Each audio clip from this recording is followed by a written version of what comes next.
کاشانۂ بصیرت کے YouTube channel پہ آپ کو خوش آمدید کہتی ہوں۔ کتاب کا نام ہے تاریخ جنت البقیع، انتہائی مستند کتاب ہے جس کو مل کے ہم پڑھ رہے ہیں، اور یہ ہے پارٹ نمبر 6 کہ جس میں ہم پیج نمبر 106 سے اپنی ریڈنگ کا آغاز کریں گے، جہاں پہ ہیڈنگ ہے انسانی حوالے سے۔ آئیے مل کر پڑھتے ہیں۔ لکھا ہے کہ انسان کو خداوند عالم نے روح اور بدن کا مجموعہ بنایا ہے۔ اس کی بدنی قوتوں کے تقاضے اس کی روحانی تقاضوں سے مختلف ہیں۔ خوراک، لباس اور مکان کے علاوہ دیگر جسمانی تقاضوں کی تکمیل کے لیے انسان بھرپور کوشش کرتا ہے اور اپنی صلاحیتیں بروئے کار لاتا ہے، اور دوسروں کے تعاون و مدد سے اپنی زندگی کے امور جن کا تعلق اس کے جسمانی تقاضوں سے ہوتا ہے پورے کرتا ہے۔ اسی طرح اس کی روح کے بھی تقاضے ہیں جن کی تکمیل بدن کے تقاضوں سے زیادہ اہمیت رکھتی ہے، کیونکہ بدن کی بقا کا راز روح کی بقا میں مضمر ہے، لہٰذا روحانی تقاضوں کی تکمیل اشد ضروری ہے۔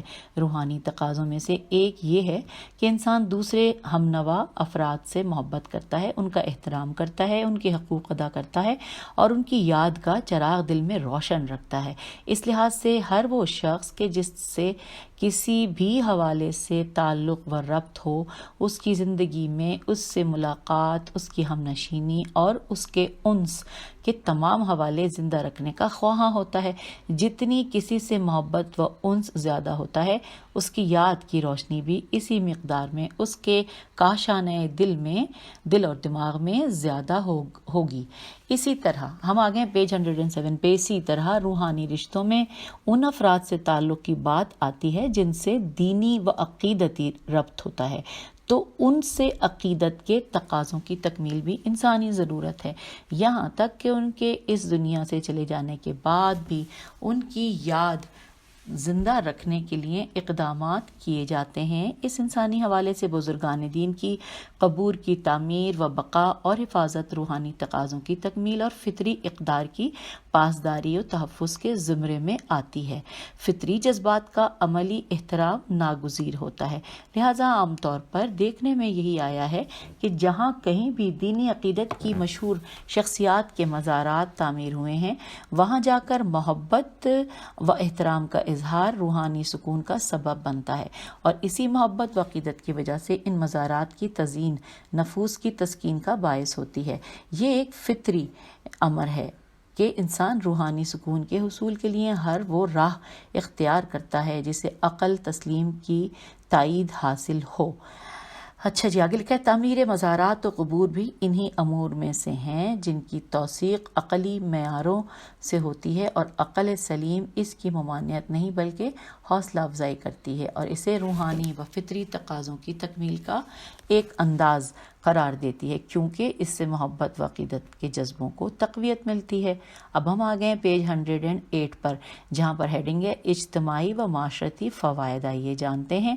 لکھا ہے انسان چونکہ اپنی تخلیقی طبع کے حوالے سے ایک دوسرے سے مختلف ہے، اور پھر قبیلوں، گروہوں، رنگ و نسل، علاقوں، خاندانوں اور دیگر تقسیم بندیوں کے جن میں اعتقادی رجحانات بھی شامل ہیں کی وجہ سے اختلافات کا شکار رہتا ہے، جس سے انسانی معاشرے کے استحکام و ترقی کا عمل متاثر ہوتا ہے۔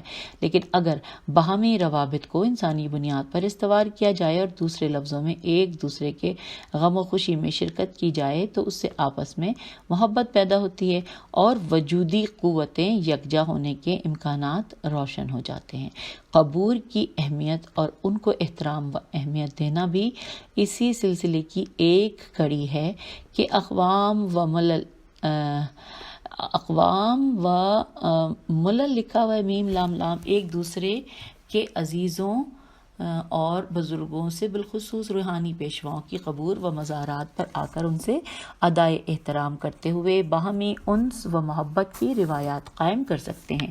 اگلے پیراگراف میں ہے ظاہر ہے کہ جب کوئی شخص کسی کے عزیز و بزرگ کی قبر پر جا کر اس کے لیے اچھے الفاظ سے اپنے جذبات و احساسات کا اظہار کرے گا اور اس کے لیے دعائے خیر و مغفرت کرے گا، تو کم از کم اس کا فائدہ یہ ہوگا کہ اس کے لواحقین اور عقیدت مند اور اس سے محبت کرنے والوں کے دلوں میں اس کی بابت بھی اچھے خیالات پیدا ہوں گے۔ پیج 109 خیر پیدا ہوں گے، اور وہ بھی متقابلاً ایسا ہی کریں گے، جس کے نتیجے میں باہمی قرب کی راہ ہموار ہو جائے گی اور دوری اور دشمنی کے راستے مسدود ہو جائیں گے، جو کہ ایک نہایت عظیم انسانی و معاشرتی فائدہ ہے۔ چنانچہ اس وقت دنیا بھر میں قوموں کے روابط کے استحکام میں ایک طرح کے اعمال کا بہت دخل ہے، یہاں تک کہ سیاسی طور پر بھی اب اس کا عام دستور رائج ہے۔ آگے لکھا ہے کہ اور سربراہوں کے دوروں میں ایک اہم حصہ وہاں کے بزرگ و قابل احترام شخصیات کے مزارات اور پر پھولوں کی چادر چڑھانے سے مخصوص ہے، جسے باہمی روابط کے استحکام کی علامت قرار دیا جاتا ہے اور اس سے قوموں میں دوستی کے جذبوں کو فروغ ملتا ہے۔ یہی وجہ ہے کہ کسی قوم و ملی دینی اور دنیاوی مذہبی اور علاقائی حوالوں کو نظر انداز کر کے معاشرتی حوالہ ہی مد نظر ہوتا ہے، اور مزارات کی تعمیر میں جس قدر اہمیت کے عملی مظاہرے کیے گئے ہوں، ان سے اس قوم کی اپنے عزیزوں و بزرگوں سے محبت کی زندہ عملی شواہد مل جاتے ہیں۔ یہاں پہ لکھا ہے بزرگوں سے محبت کے زندہ عملی شواہد مل جاتے ہیں، اور یہاں پہ سوالیہ نشان ہے۔ اچھا جی، اب ہم آگے ہیں پیج نمبر 110 پر، جہاں پر ہیڈنگ ہے اسلامی و شرعی حیثیت۔ آئیے جانتے ہیں۔ لکھا ہے قبور کی تعمیر شریعت اسلامیہ میں نہ صرف یہ کہ ممنوع نہیں، بلکہ اس کی بابت روایات و معتبر احادیث سے استحباب کا ثبوت ملتا ہے۔ فریقین شیعہ و سنی کی کتب حدیث و تاریخ میں اس سلسلے کے مضبوط حوالے پائے جاتے ہیں۔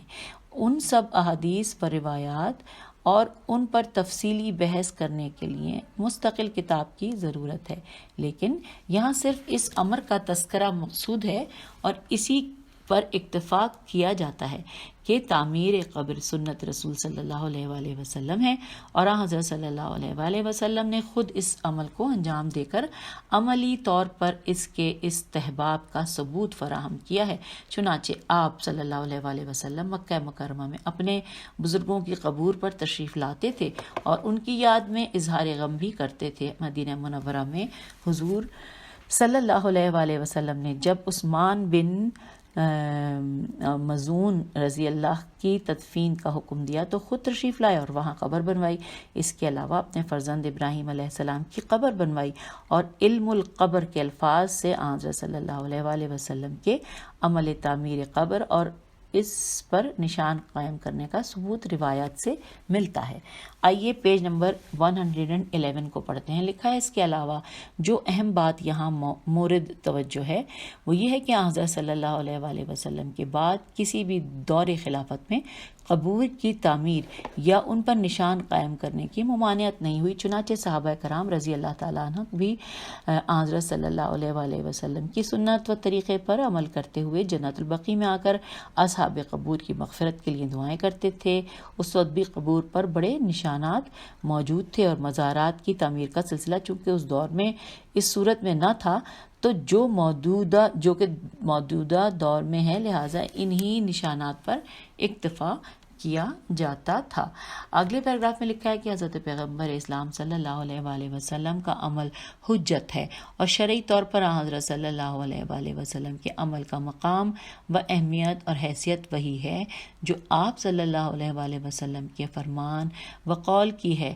لہٰذا لقد کان لکم فی رسول اللہ اسوۃ حسنہ کے مطابق حضرت صلی اللہ علیہ وآلہ وسلم کی حیات طیبہ کا ہر پہلو امت کے لیے لائق تقلید و لازم الاتباع ہے۔ اسلامی روایات تواتر کی حد تک حضرت صلی اللہ علیہ وآلہ وسلم کے عمل کو ثابت کرتی ہیں۔ جہاں تک بالخصوص جنت البقیع کا تعلق ہے تو اس میں حضرت صلی اللہ علیہ وآلہ وسلم کے تعمیر قبور کے عمل کے متعدد ثبوت ملتے ہیں، کیونکہ اسلام کے پیشوا اور امت کے سرپرست ہونے کے حوالے سے آپ صلی اللہ علیہ وآلہ وسلم ہر مسلمان اور ہر صحابی و شہید کی تدفین میں عموماً خود بھی تشریف لاتے تھے تاکہ وہاں اپنی موجودگی میں احکام خداوندی کی عملی تبلیغ کر سکیں۔ یہاں پہ سوالیہ نشان ہے۔ پھر لکھا ہے تعمیر قبر کے اصل مسئلے اور اس پر نشان کے قائم کرنے کی روایت تمام اسلامی و شرعی حوالوں سے ثابت ہوتی ہیں۔ لہٰذا اب رہی ان کی حدود کی بات تو اس سلسلے میں فقہی مدارک کے استنباط کے بعد اہل نظر فقہاء اسلام نے اظہار خیال فرمایا ہے۔ پیج 112 فرمایا ہے جس کی تفصیل متعلقہ کتب سے مل سکتی ہے۔ اس کے ساتھ ساتھ یہ بات بھی ملحوظ و مد نظر ہونی چاہیے کہ اسلام کسی بھی عمل میں انسانی صلاح و فلاح کو ہر حوالے سے اہمیت اور بنیادی حیثیت دیتا ہے، اور پھر دنیا میں شیطان انسان کو خدا سے دور رکھنے کے لیے ہر ممکن ذریعہ استعمال کرتا ہے۔ اس لیے ضروری ہے کہ ہر وہ کام جس سے خدا کے قرب و رضا کے حصول کی امید وابستہ ہو اسے انجام دینا چاہیے۔ تعمیر قبور سے دعا، ذکر، تلاوت قرآن، خدا کی طرف توجہ، آخرت کی فکر اور اعمال صالح کی انجام دہی کے مواقع فراہم ہوتے ہیں، کیونکہ قبرستان جا کر اموات کو سلام کرنا اور پھر ان کے لیے دعا مغفرت کرنے کے استحباب پر مشتمل جو روایات وارد ہوئی ہیں ان میں درس عبرت کے ساتھ ساتھ درس عبادت بھی موجود ہے۔ جب کوئی شخص قبر پر جاتا ہے تو اسے مرنے والے کی یاد آتی ہے، اس کی زندگی کا نقشہ سامنے آ جاتا ہے، اس کے اعمال کی تصویر آنکھوں میں مجسم ہو جاتی ہے، اور ان کے لیے آخرت کی منزلوں میں رحمت الہی کی طلب جو کہ بذات خود عبادت ہے اس کا جذبہ پیدا ہوتا ہے۔ روح عبادت زندہ ہوتی ہے، دنیا کی فنا پذیری کی حقیقت عیاں ہو جاتی ہے، اور پھر ابدی زندگی پانے کا فطری احساس موجزن ہو جاتا ہے۔ اس لیے شریعت میں ان کی ممانعت کے بجائے استحباب و مستحسن ہونا چاہیے۔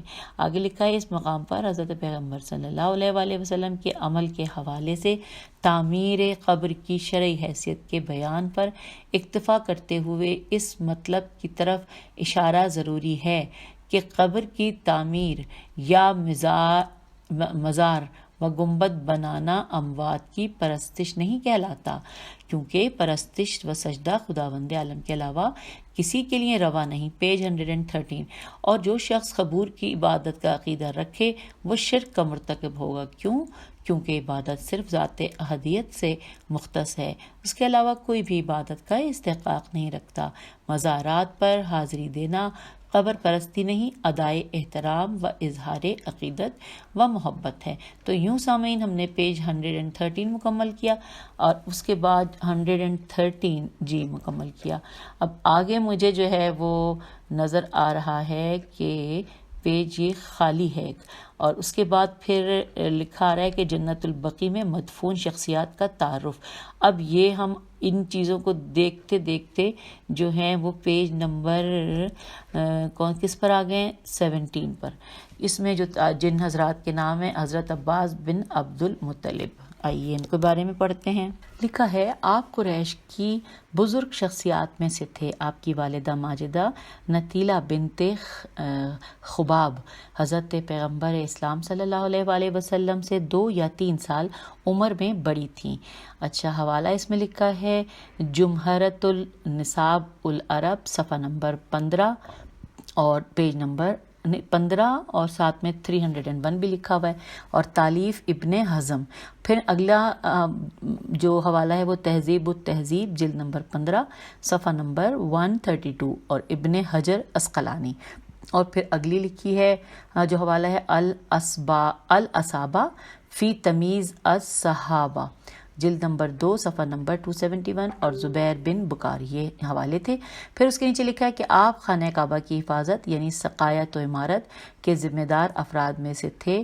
پھر بریکٹ میں لکھا ہے جو حوالے ہیں کہ سیرت نبویہ ابن ہشام جلد نمبر 2 صفحہ نمبر 81 اور تاریخ یعقوبی جلد نمبر 2 صفحہ نمبر 397، اور اس کے بعد سیرت نبویہ ابن کثیر جلد نمبر 2 صفحہ نمبر 196 اور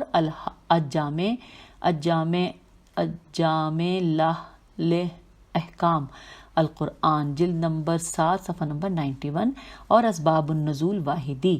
پھر لکھا ہے بعض اہل تاریخ کا کہنا ہے کہ جب مسلمانوں نے مکے سے مدینے کی طرف ہجرت کی تو آپ بھی ان کے ہمراہ تھے، جبکہ بعض مورخین نے لکھا ہے کہ آپ مکے ہی میں رہے اور بعد میں یعنی ہجرت کے دوسرے سال مدینہ چلے گئے۔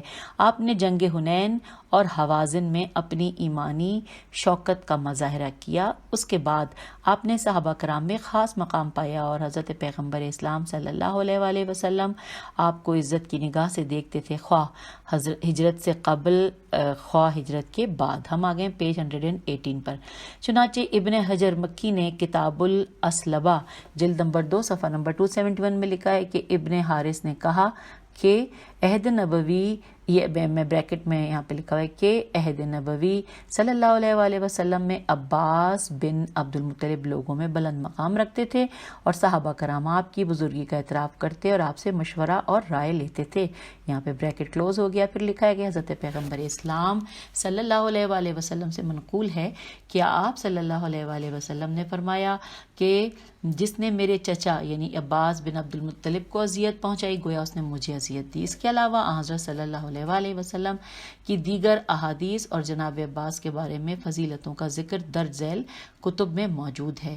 اب یہ نام پڑھ رہی ہوں میں۔ صحیح ترمذی جلد نمبر 5 صفحہ نمبر 317، سنن ابو داؤد جلد نمبر 2 صفحہ نمبر 115، اور صحیح مسلم باب تعجیل الزکوٰۃ شرح امام نووی، سنن ابن ماجہ جلد نمبر 1 صفحہ نمبر 63، کنز الاعمال جلد نمبر 16 صفحہ نمبر 118 اور 136۔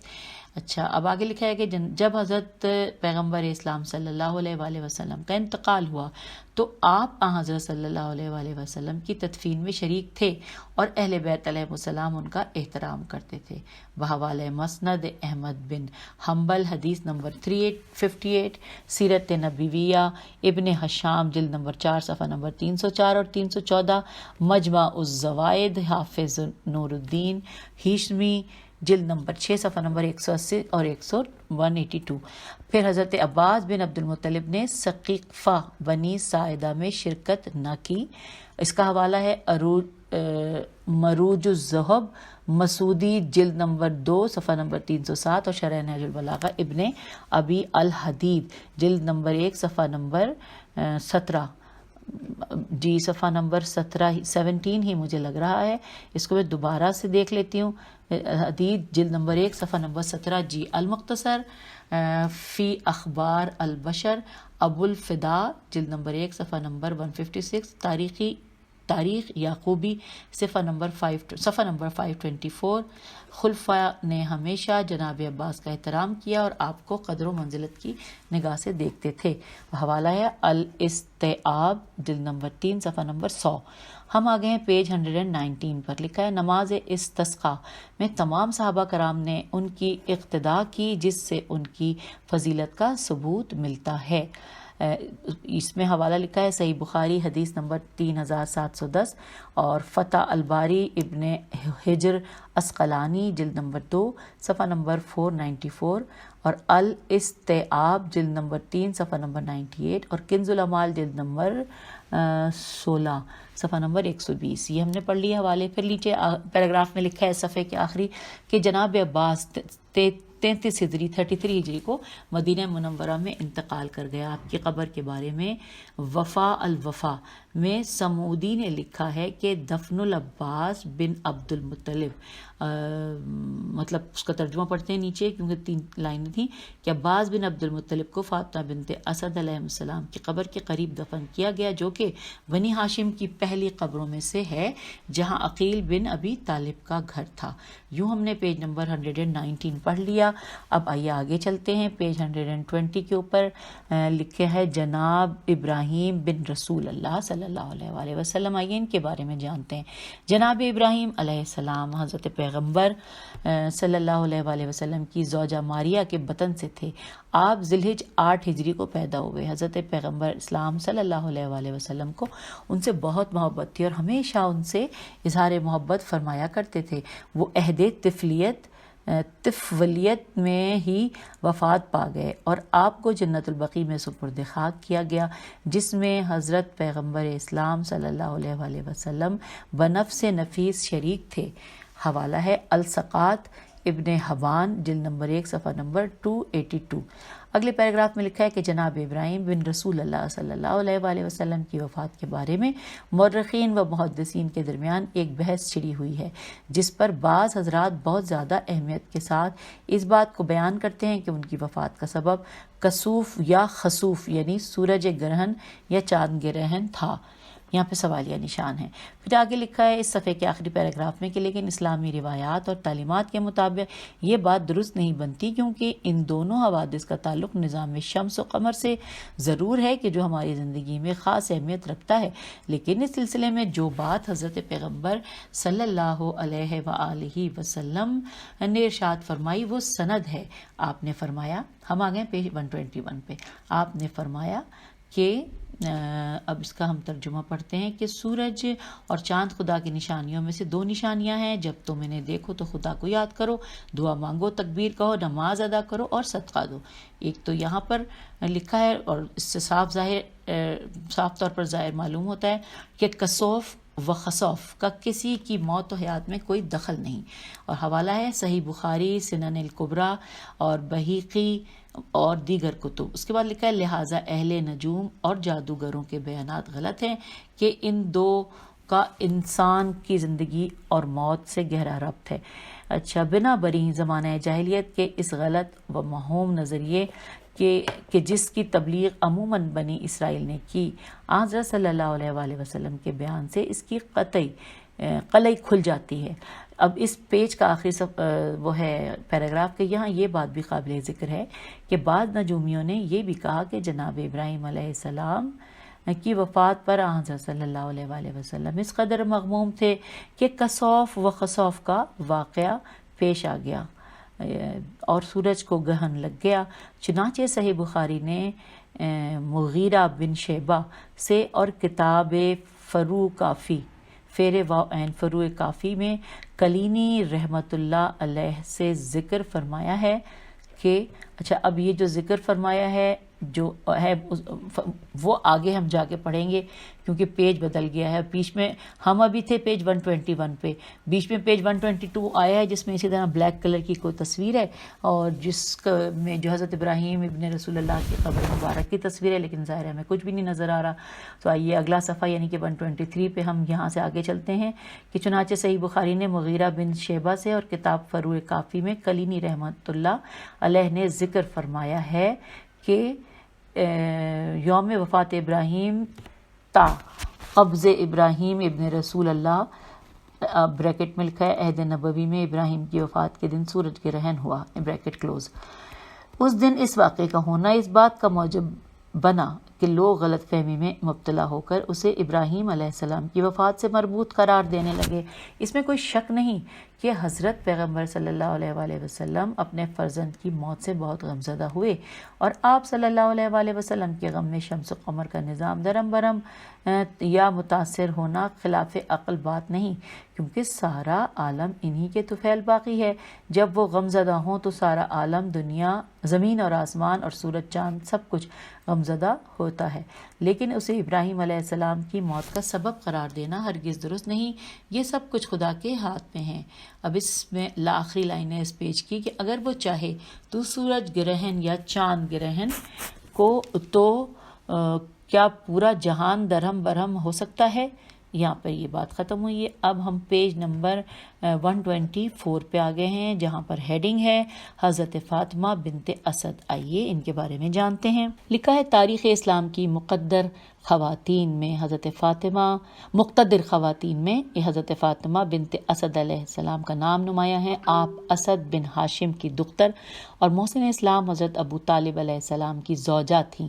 آپ کے بطن مبارک سے حضرت علی علیہ السلام، جعفر، عقیل، عثمان اور طالب پیدا ہوئے۔ یہاں پر ایک تصویر بھی دی ہوئی ہے جس میں لکھا ہے قبر مبارک حضرت فاطمہ بنت اسد والدہ حضرت علی، لیکن اس میں کچھ سوائے کالے اور سفید کے کچھ نظر نہیں آ رہا۔ اب ہم پیج 125 پہ آ گئے۔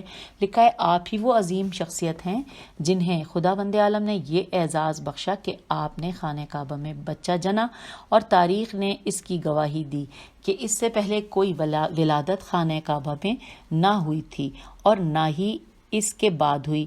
اس سبب سے آپ کا مقام و مرتبہ اور عظمت بہت بلند ہے۔ اب حوالے ہیں: مسند احمد بن حنبل، مستدرک حاکم، جلد نمبر 3 صفحہ نمبر 483، اور نور الابصار صفحہ نمبر 69، خصائص الامت شریف رضی۔ پھر آگے لکھا ہے کہ آپ تمام مہاجرین میں پختہ ایمان کی حامل خاتون کے طور پر پہچانی جاتی تھیں۔ آپ کی رحلت پر حضرت پیغمبر اسلام صلی اللہ علیہ وآلہ وسلم نے گریہ کیا۔ کنز الاعمال، ابھی حوالے ہیں: جلد نمبر 16 صفحہ نمبر 248، جلد نمبر 13 صفحہ نمبر 20، اور مجمع الزوائد جلد نمبر 9 صفحہ نمبر 156۔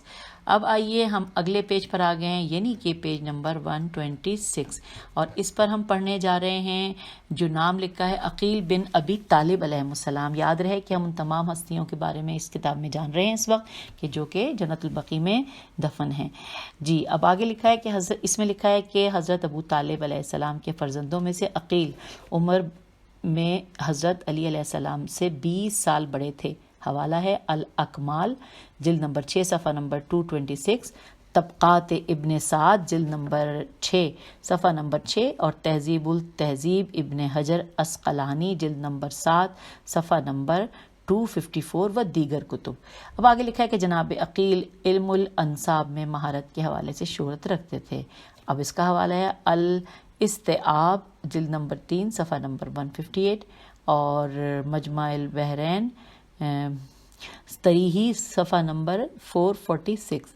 آگے لکھا ہے کہ ہجرت کے بعد جنگ موطا میں انہوں نے اپنی خالصانہ ایمانی شجاعت کے جوہر دکھائے، اور جنگ حنین کے بعد صحابہ کرام میں ان کا مقام بلند ہوا اور حضرت صلی اللہ علیہ وآلہ وسلم کے قریبی ساتھیوں میں شمار ہونے لگے۔ حوالہ ہے تہذیب التہذیب جلد نمبر 7 صفحہ نمبر 254۔ اگلے پیراگراف میں لکھا ہے کہ جناب عقیل کے بارے میں حضرت پیغمبر اسلام صلی اللہ علیہ وآلہ وسلم نے تعریفی کلمات مختلف کتب میں درج کیے ہیں، جن میں آپ صلی اللہ علیہ وآلہ وسلم نے فرمایا کہ میں آپ سے 2 وجہ سے محبت رکھتا ہوں: ایک آپ کے ساتھی اپنی قرابت کی محبت، اور دوسری اس وجہ سے کہ مجھے معلوم ہے کہ میرے چچا ابو طالب علیہ السلام آپ سے کتنی محبت کرتے تھے۔ یہ حدیث منتہی الاعمال صفحہ نمبر 255 اور کنز الاعمال جلد نمبر 12 صفحہ نمبر 310 میں ملے گی۔ ساتھ ساتھ ہم نے لکھا ہے، آگے ہم پڑھنے جا رہے ہیں کہ جناب عقیل ابن ابی طالب علیہ السلام کا شمار معتبر ترین راویان حدیث میں ہوتا ہے، اور حوالہ دیا ہے مسند احمد بن حنبل جلد نمبر 1 صفحہ نمبر 201 اور جلد نمبر 3 صفحہ نمبر 4، اور آگے بریکٹ میں لکھا ہے تہذیب التہذیب جلد نمبر 7 صفحہ نمبر 254 ابن حجر عسقلانی۔ تو یہ ہم نے پڑھ لیا۔ اب آگے لکھا ہے کہ تاریخ میں بعض ایسے حوالے بھی ملتے ہیں جن میں جناب عقیل کے بارے میں تحفظات ظاہر کیے گئے ہیں، جن میں اپنے بھائی حضرت علی علیہ السلام کے دور خلافت میں بعض اظہارات شامل ہیں، مگر ان کے پس منظر و پیش منظر، اہداف و مقاصد پر تمام پہلوؤں سے غور کرنے کی ضرورت ہے۔ یک طرفہ طور پر اظہار خیال درست نہیں۔ یہاں پہ سوالیہ نشان ہے۔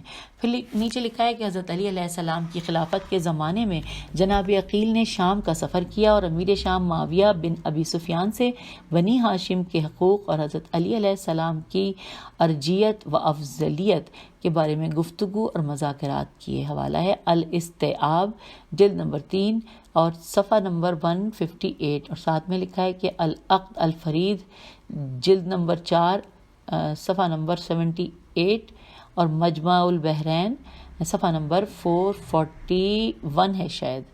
چلیے آگے بھی چلتے ہیں۔ لکھا ہے کتاب اخبار مدینۃ الرسول صلی اللہ علیہ وآلہ وسلم میں ابن نجار متوفی 653 نے جناب عقیل کی قبر و مزار کے بارے میں یوں لکھا ہے کہ قبر عقیل بن ابی طالب اخی علی رضی اللہ عنہ فی بھی عربی میں ہے، ترجمہ پڑھتے ہیں جی۔ حضرت علی علیہ السلام، حضرت علی رضی اللہ تعالی عنہ کے بھائی عقیل بن ابی طالب علیہ السلام کی قبر کی بقیع کی ابتدائی حدود میں واقع ہے، جس پر گنبد بنا ہوا ہے۔ ہم آ گئے ہیں پیج 128 پہ۔ لکھا ہے جناب عقیل کی اولاد میں حضرت مسلم بن عقیل کوفے میں شہید ہوئے، اور چند دیگر کے اسماء گرامی شہداء کربلا کی فہرست میں ملتے ہیں، مثلا جعفر الاکبر، عبد الرحمن، ابو سعید، احمد، عبداللہ عبداللہ الاکبر، عبداللہ الاصغر، عقیل بن عقیل، علی، اون، معین اور موسیٰ وغیرہ۔